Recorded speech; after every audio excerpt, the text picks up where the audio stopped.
Hi guys, welcome back to my channel. మనకు 10వ తరగతి అర్హతతో ఎలాంటి రాత పరీక్ష లేకుండా పోస్ట్ ఆఫీస్లో పోస్ట్ మ్యాన్ పోస్టులు అయితే భర్తీ చేయడానికి నోటిఫికేషన్ అయితే రావడం జరిగింది. దీనికి సంబంధించిన పూర్తి వివరాలు అయితే ఈ వీడియోలో ఎక్స్ప్లెయిన్ చేస్తాను. స్కిప్ చేయకుండా అయితే చూడండి.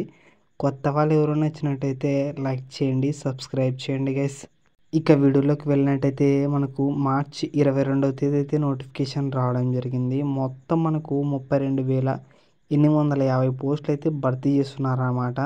ఇక్కడ మీరు చూసుకున్నట్లయితే మనకు ఏ పోస్టులు భర్తీ చేస్తున్నారంటే ఇక్కడ ఎంటీఎస్ పోస్టులు, అలాగే పోస్ట్ మ్యాన్ పోస్టులు, మెయిల్ గైడ్ పోస్టు, అలాగే ఇక్కడ మీరు చూసినట్లయితే మనకు మొత్తము 32,850 పోస్టులు అయితే భర్తీ చేస్తున్నారు. క్వాలిఫికేషన్ చూసుకున్నట్లయితే 10th, ఇంటర్, డిగ్రీ ఉన్న వాళ్ళు కూడా ఈ జాబ్స్కి అయితే అప్లికేషన్స్ అయితే పెట్టుకోవచ్చు. మనకు అప్లై డేట్ వచ్చేసి మే నుంచి జూన్ వరకు అయితే ఉంటుందన్నమాట. సెలక్షన్ చూసుకున్నట్లయితే ఎలాంటి రాత పరీక్ష అయితే ఉండదు. ఓన్లీ మెరిట్ ఆధారంగా అయితే మిమ్మల్ని అయితే సెలెక్ట్ చేస్తారు.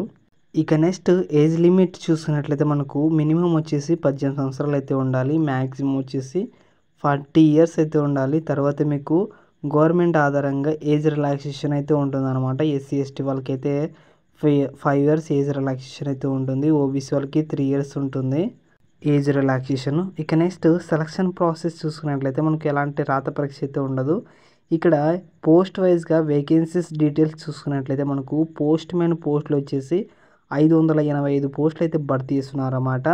మెయిల్ గైడ్ చూసినట్లయితే 3 పోస్టులు, పోస్టల్ అసిస్టెంట్ చూసినట్లయితే 597 పోస్టులు అయితే భర్తీ చేస్తున్నారు. సార్టింగ్ అసిస్టెంట్ చూసినట్లయితే 143 పోస్టులు అయితే భర్తీ చేస్తున్నారన్నమాట. మల్టీ టాస్కింగ్ స్టాఫ్ చూసుకున్నట్లయితే 570 పోస్టులు అయితే భర్తీ చేస్తున్నారు.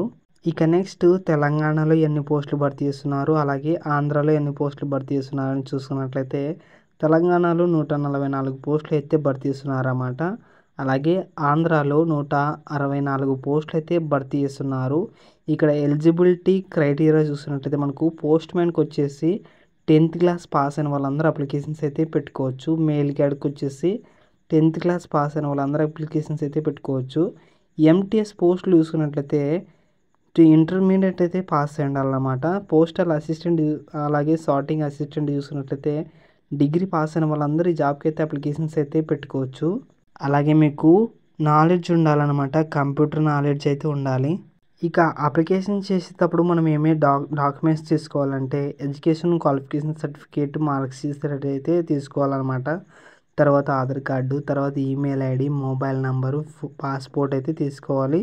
ఇక్కడ మీరు ఫీజు చూసుకున్నట్లయితే మనకు జనరల్ వాళ్ళకి, ఓబీసీ వాళ్ళకి, ఈడబ్ల్యూఎస్ వాళ్ళకి అయితే 100 రూపీస్ అయితే పే చేయాలన్నమాట. ఎస్సీ ఎస్టీ వాళ్ళకి అయితే 100 రూపీస్, ఫిజికల్ హ్యాండిక్యాప్డ్ వాళ్ళకైతే 100 రూపీస్ అయితే పే చేయాలి. మీరు ఆన్లైన్లోనే ఈ పేమెంట్ అయితే చేయాలన్నమాట. కాబట్టి 10th, ఇంటర్ ఉన్న వాళ్ళందరూ ఈ జాబ్కి అయితే అప్లికేషన్స్ అయితే పెట్టుకునండి. ఈ జాబ్ అస్సలు మిస్ చేసుకోవద్దండి గ్యాస్. ఈ జాబ్ ఆపర్చునిటీస్ అస్సలు మిస్ చేసుకోవద్దండి. ఖచ్చితంగా మీరు అప్లికేషన్స్ అయితే పెట్టుకునండి. మనకి ఇంకా నోటిఫికేషన్ అయితే రావడం లేదు, ఓన్లీ షార్ట్ నోటిఫికేషన్ అనమాట.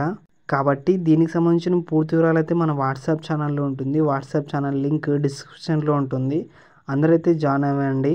అలాగే బయోలో ఉన్న టెలిగ్రామ్ ఛానల్లో లింక్ కూడా మీరు జాయిన్ అవ్వండి. Okay guys, bye. లైక్ చేయండి, సబ్స్క్రైబ్ చేయండి, షేర్ చేయండి గైస్ అందరికీ.